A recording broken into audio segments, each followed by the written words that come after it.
स्वागत है इस कार्यक्रम में।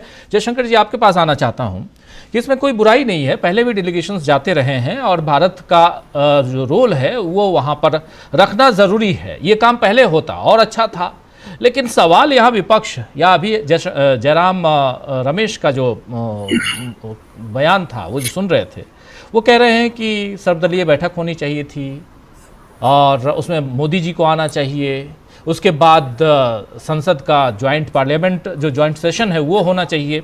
ये सारी चीज़ें हैं, इन सब चीज़ों को इग्नोर कर आप उधर जाते हैं। और एक इम्पॉर्टेंट उसमें और भी, विपक्ष को आप अपने साथ लेकर भी नहीं ले रहे हैं। जो रोल है राहुल गांधी का, जो रोल है मल्लिकार्जुन खड़गे का, कांग्रेस पार्टी से आप चूज को तो कर रहे हैं, लेकिन उनसे पूछ के नहीं कर रहे हैं या उनके रिकमेंडेड लोगों को नहीं लेके जा रहे हैं।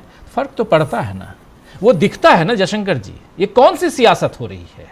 क्या देश की सुरक्षा के नाम पे हम सियासत कर रहे हैं ये कहा जाए? और अगर ये कहूंगा तो ये ज्यादा हो जाएगा, फिर देश की सुरक्षा का मामला आ जाएगा। जयशंकर जी। राजू जी, आप एकदम सही कह रहे हैं। देखिए, सबसे बड़ी बात है कि पूरे इस प्रकरण में हमारी विदेश नीति पूरी तरह से विफल रही है, ये तो बात साबित है। अब उसके अलावे देखिए, संघर्ष विराम के बारे में आज भी मैंने देखा कहीं ट्रंप का बयान आ गया कि नहीं मैंने ही करवाया था। बार बार बदल रहा, अपना स्टैंड बदल रहे हैं बार बार। और ये बात तो सच है ना कि सबसे पहले उन्होंने ही सूचना दी थी कि दोनों देशों में संघर्ष विराम हो गया है। अब ब्रिटेन ने भी कर दिया, ब्रिटेन के विदेश मंत्री, और कहा ही नहीं वो पाकिस्तान जो चले गए इस संकट के दौरान।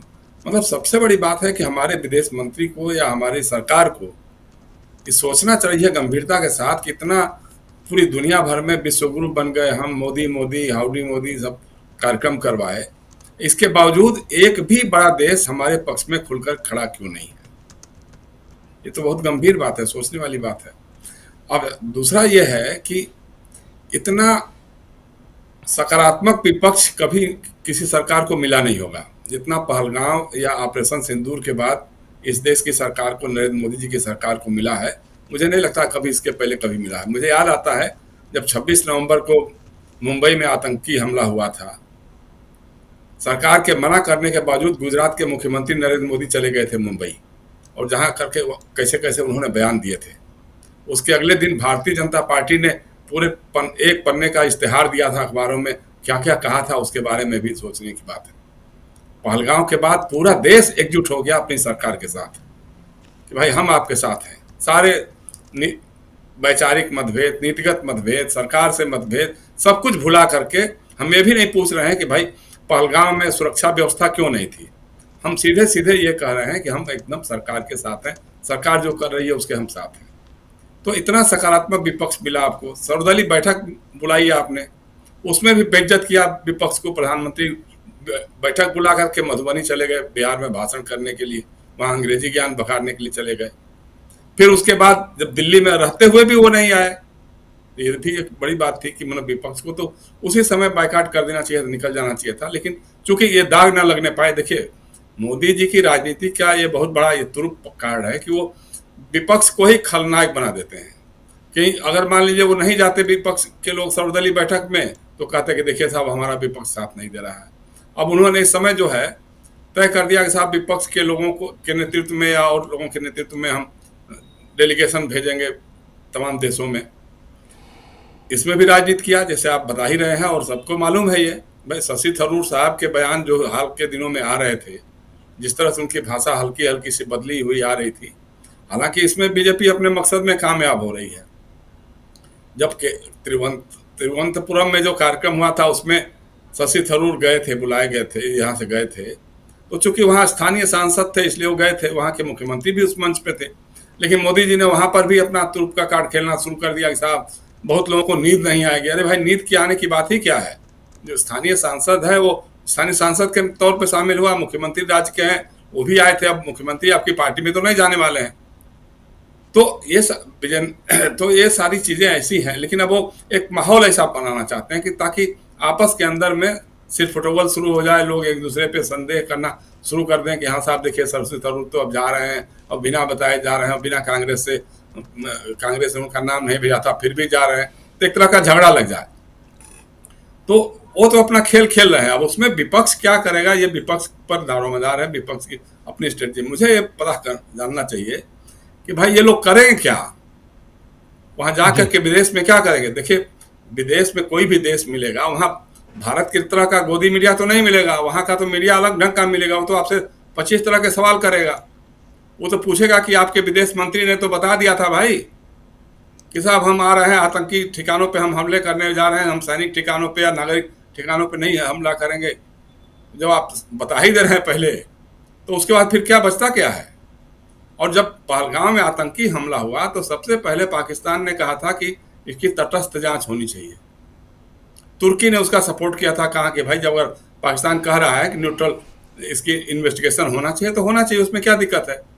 लेकिन आपने अपनी तरफ से मान लिया, हमने हमारी पता नहीं कोई जांच थी, कोई जांच तो रही होगी जरूर, इनको हमने हमारे पास कुछ सबूत रहे होंगे, तो उसके हिसाब से हमने ऑपरेशन सिंदूर शुरू कर दिया।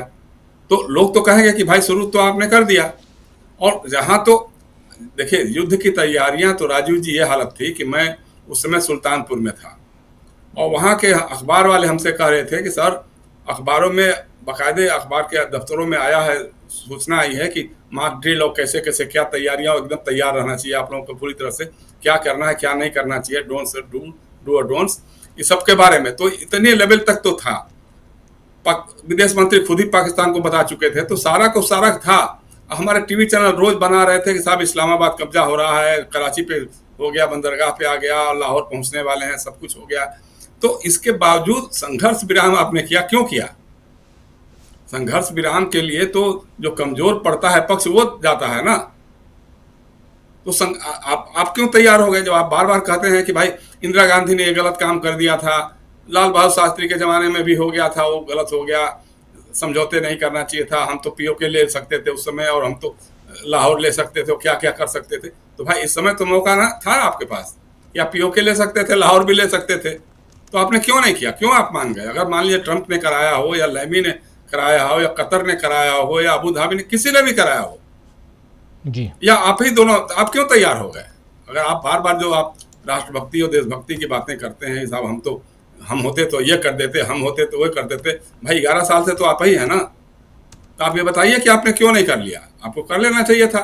बिल्कुल। आपने संसद में भी आपका रिजोल्यूशन है, जम्मू कश्मीर की विधानसभा में भी रिजोल्यूशन है कि पीओके हमारा है।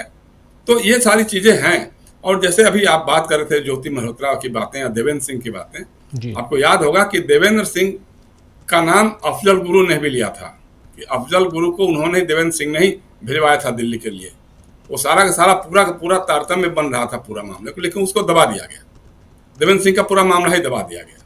अब ज्योति मल्होत्रा का मामला सामने आया है, ज्योति मल्होत्रा ने क्या किया क्या नहीं किया मालूम नहीं है, उनकी रीच कहाँ तक थी, कहाँ तक सूचना कहाँ से हासिल कर सकती थी और कहाँ वो भेज सकती थी, ये सब जांच का विषय हो सकता है। सरकार के पास तो कुछ न कुछ होगा इसके बारे में। लेकिन पहलगाम के बारे में आज तक आप नहीं बता पा रहे हैं कि वहाँ ऐसी घटना क्यों हो गई। आतंकवादी घूमते टहलते हुए आए, हथियारों से लैस होकर के आए, घाटी में बैसरन घाटी में कोई सुरक्षा का इंतजाम नहीं था। उन्होंने पूरी फुर्सत में के साथ आतंकवादियों ने लोगों से नाम पूछे, कलमा पढ़वाया, उनका खतना हुआ कि नहीं ये सब देखा, और गोलियां तड़ मारते हुए और निकल गए। हमारे सुरक्षा बलों के जवान 1.5 घंटे तक वहां कोई दिखाई नहीं दिया। क्यों ऐसा हुआ, कैसे हुआ।